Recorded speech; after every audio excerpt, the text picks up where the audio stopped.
The Shenandoah Valley had been a region of conflict in the American Civil War since its opening days.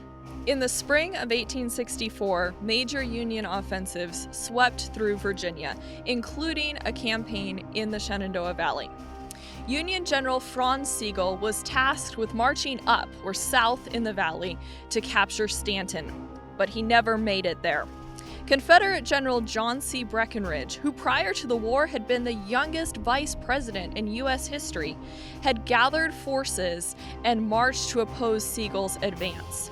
Breckenridge and his army came into position near the town of Newmarket, taking advantage of the high ground of Shirley's Hill, which had been secured for them in a previous cavalry skirmish. On May 15, 1864, Sigel's army was strung out over miles of the Valley Turnpike, and this would force him to bring his troops into battle piecemeal. Meanwhile, Breckenridge waited with his whole force. He waited to see if the Union would attack him, and when they did not, he decided to turn on the offensive around noon of that rainy Sunday.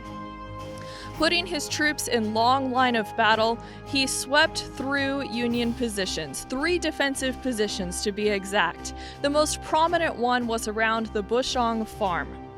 And here, Sigel was able to bring a majority of his army into battle line.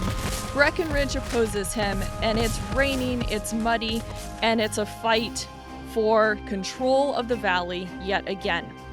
As the battle rages, a gap opens in Confederate General John Breckenridge's line. He doesn't have the ability to shift his troops on that fighting line to close it, so he turns to a special unit that he has in reserve. He had called for them a few days before, and they had joined his army. This is the Virginia Military Institute Corps of Cadets.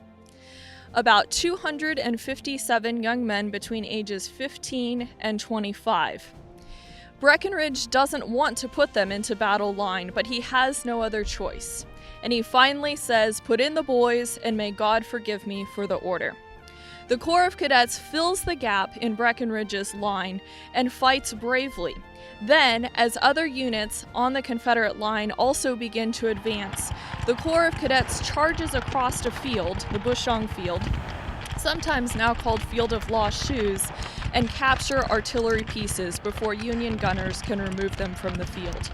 This Confederate advance sends Sigel's army into retreat. They retreat back toward Rude's Hill, the Shenandoah River, and cross over, burning the bridge and preventing the Confederates from following up the pursuit.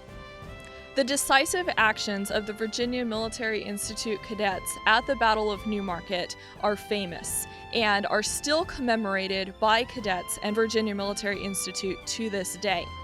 The Battle of Newmarket is important in the strategic picture of the Civil War in Virginia because it allows the Shenandoah Valley to stay in Confederate hands for a little while longer, marking one of their last victories in this region.